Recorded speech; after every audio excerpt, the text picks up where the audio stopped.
Hi everyone, it's Catherine doing my final reflection or post for 565A.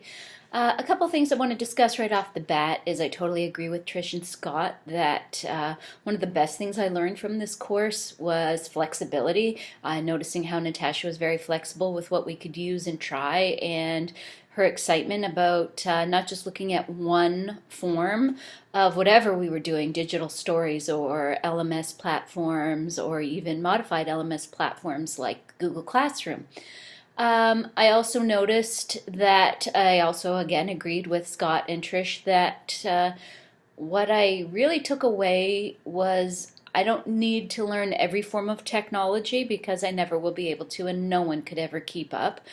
But rather, pedagogically, I can look at different programs that suit my needs, and then I'm able to choose those based on those sections methods or the 7 steps, those sorts of things will help me really choose the best one rather than just the one I learned in a workshop in 45 minutes but never really got to try hands on myself.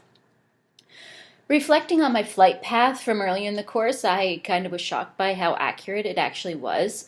I changed routes a lot of times. I hit dead ends. There was rough roads, but I also found joy, excitement, and a sense of accomplishment on the journey. The mixed emotions I had at the beginning of the course were really justified, and I have that at the beginning of every MET course. In this course, I felt there was times I couldn't keep up, and I was floundering through WordPress and the discussion threads and the wikis. But like always, it came together, and Natasha was patient with us, although I think she probably wanted to pull her hair out sometimes at the lack of our ability to follow her directions. But I think we all overcame it, and it worked really well to our benefit.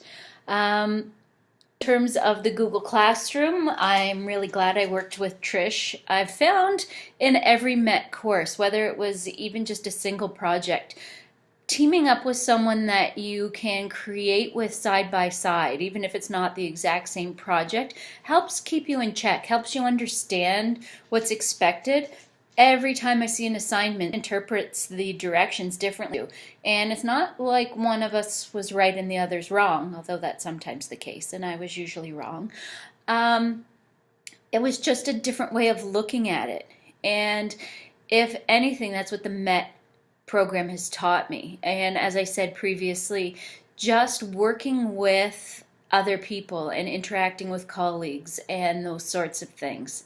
So yes, I got through Google Classroom. I was super excited once I really understood it and thought, yeah, I can do this because it's something that I'm going to use. I'm probably never, at least to my knowledge, going to use Moodle or Blackboard. And if not, now that I know I can navigate Google Classroom, I won't be as hesitant to try other LMS forms just because I know it's doable. And really, if I got stuck, I would contact one of you who used that form and say, hey, how did you do it?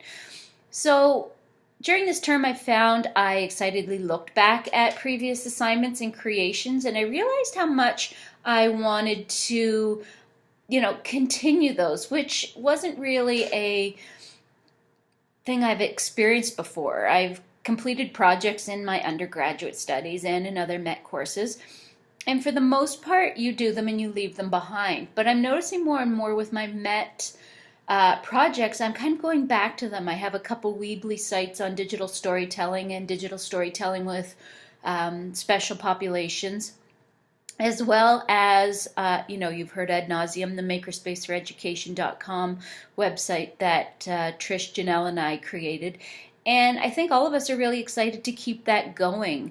And, we have blogs on there and add new things that we've found and stories that we can tell. So I guess what happened is that I realized I can combine things that I was passionate about before, like passion projects in my classroom, and that I can mesh these things all together with the Google Classroom and Makerspace and passion projects and blended learning. And I can move away from the teaching format that most of us see in our schools, or at least I see, that are outdated and the kids are bored, and trying to engage these kids is really a frustration almost on a daily level. I can't keep up with the flash and the splash of the digital world they live in. but maybe that's a good motto for me to realize that they have something to teach me. In terms of my flight path, I'm happy to say I did find some more time to look at virtual reality more intently. Again, working with Trish, she showed me some awesome things with creating the 360 video, and I asked Santa to bring me a Ricoh Theta S camera for Christmas, but I'm not sure my Santa speaks the same tech language I do, so he might need a little guidance there. I thought the idea of using those 360 videos and embedding information and other videos and assignments in it was just genius. And it's going to keep any kid, if it's done well, engaged. And that's what we want. We want them engaged. We want them communicating. And as I'm preparing a video for 531 in the MET course, I'm really learning about social media in the classroom and how we can incorporate this digital media without it just being, something we throw at the kids that hopefully they're going to like. Rather that, companies today are looking for kids who can operate on social media in a professional manner. And if we don't start teaching them that early, and I'm talking as early as, in Ontario we call it the Early Learning Kindergarten Program, or ELKP, that they see a social presence online and they know what's expected, and that we should perhaps have a professional persona and a personal persona, and it's okay to keep those really separate. So I'm actually really excited to look into that a little bit more and maybe incorporate that into the Google Classroom Passion Project idea. I was kind of stunted in making this video, but over the last couple days, I'd done all the research, but I hadn't really embraced the idea. And in the last day and a half, just looking at everything and looking back at what I've done, I'm really excited to move forward and to show other teachers what social media can look like in the classroom from, again, kindergarten right up through secondary school. There's tons of information on post-secondary, so I'm staying away from that. But just the way that the MET courses link is really excited. One aspect of the course that I appreciated, as I kind of mentioned in my introductory blurb, was that Natasha allowed us to try new things, to experiment with new ideas and play with content. Not all instructors are that flexible and want to vary the course outline and the schedule to make sure that we were able to produce what we wanted to produce and make it our best work. I really like the idea of the live office hours on those Saturdays, although for some reason I had a really hard time staying in the class for long. I kept getting booted out, but I really liked the idea. And it seemed like a great informal way to discuss things that were happening in the class and ask questions and just connect with the professor in a different way. In terms of the course material, I really liked the weekly readings and our discussions, and I think our group was really fantastic. Group, I mean the whole cohort of the class at discussing items and bringing in different topics. And as Scott mentioned in his, that we have a nurse, and we have Brandon, who is in the medical field, and we have teachers who are in the classroom and out of the classroom and in post-secondary and elementary. So everybody kind of meshed together their ideas, and it was really fantastic. The discussions of the past 2 weeks have been really excellent. The good, the bad, and the ugly of educational technology and how we move forward effectively. And I think if the instructor and the members of this class could spearhead a think tank on how education can be reformed, I bet you we'd come up with something fantastic. It'd be long-term and a workable solution that was maybe more realistic than people who sit at the ministries, at least in Ontario, and who have been so far removed from the classrooms that they don't even understand what's really happening. I really feeling a disconnect between just different areas, never mind in Ontario, but between Canada. All we heard about in our board about Hour of Code was actually today we got an email from one of the superintendents saying, Hour of Code's coming, if you want to do it, here's some information, have fun. Whereas, then we have other people who are, their school districts have thousands and tens of thousands of students logging on, and I think it's kind of an injustice that our kids in schools that don't have these I think Trish said her title is Emerging Technology. We don't have these. We have people who come in and fix our computers and show people how to effectively use the report card programs, but not really how we can do some awesome stuff in the classroom. So I'd really like to see that mesh together a little bit well. One of the things I think we all agree on is that we need better PD.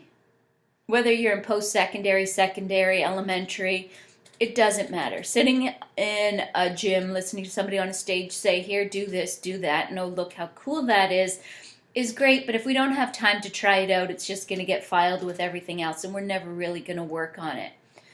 I really believe that we need our classrooms to become learning labs, and a learning lab differs from a traditional classroom because of the hands-on nature of the activities. I think doing improves motivation, and as I mentioned earlier, that's something that's lacking. We need to ensure we're using technology in innovative ways and not just throwing technology in and saying, oh yeah, instead of reading the textbook on your desk, you're going to read the textbook online. That's really not an effective use of educational technology. We really have to look at also the ability of educational technology to adjust to the content the students need.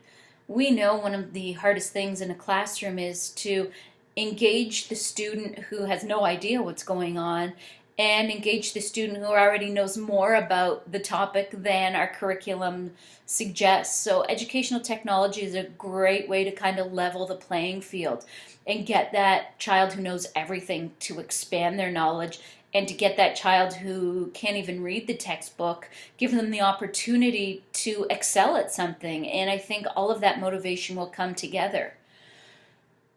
On another note, I started the MET program and I realized that I would never be able to remember everything I was doing. So I started a document called Stuff to Look At. Things that jokingly when I began I thought, oh, at the end of this week I'll look at it and each week I'll keep up with it. Well, that never really happened. I have about 45 pages of stuff to look at, whether it be apps or programs or videos or books or all sorts of things. And one of the things I look forward to when I finish the MET program is that I'll actually be able to dive into that and look at it and remember why I thought it was so great. Or maybe I'm going to say, not so great. I can get rid of this off my stuff to look at list. And hopefully from there I can create a Google Doc that I can share with whoever is interested. And it maybe will be categorized by things that, by topic or by social media or Google Classroom. So it's not just a mishmash that people are trying to filter through. If I look at a holistic take of what I want, both in my classroom and in learning, I just want everything to work together. And I actually think that's going to be a little bit easier than trying to do everything separately. Google Classroom works with Makerspace, works with passion projects, works with social media, works with digital storytelling, works with all our curriculum agenda. And all of those things can happen at once. And although maybe 2 years ago I would have laughed at the idea, maybe doing away with that classroom timetable that has to show 80 minutes of math and an hour of language every day is a good idea. We need to take those things and turn them all into one big unit and get our day to not be locked into these time frames that kids are super excited about something we're doing and then we tell them to put it away. I also learned a great lesson looking at some YouTube videos on social media. We can't expect our younger students to be able to stop their mindset of interacting on social media. That's part of who they are. And as educators saying, lock away your cell phones, your tablets, and your laptops really says to them, well, we don't value anything that you think is important, and therefore you should do things the way we're doing it. And, we've been doing it for 100 years, so we can't be wrong. I think the time's come where we realize maybe there are a lot of things that we have been doing wrong. finally, for anybody who's just starting out, or anybody is looking at electives, I'm happy if you want to ask questions. I mean, I can obviously tell you a bit about the courses I've taken if you're not sure. I also have managed to create a great network. In my first course, I met people in their last course, and you know, all through I've kept up these contacts, and people have given me great information and knew my passions and said, hey, this was a really great elective. So if there's anything you ever want to question, or you're asking, what's this course really like, feel free to email me, circusmom2@gmail.com, and I'll be happy to tell you what I know, or maybe link you up with somebody else who took the course so you can get a better idea. Anyways, thanks for a great term, everyone. Hope I didn't bore you with this and that I didn't ramble on too much, but that's how I am. Okay, everybody, bye-bye. Have a great holiday season.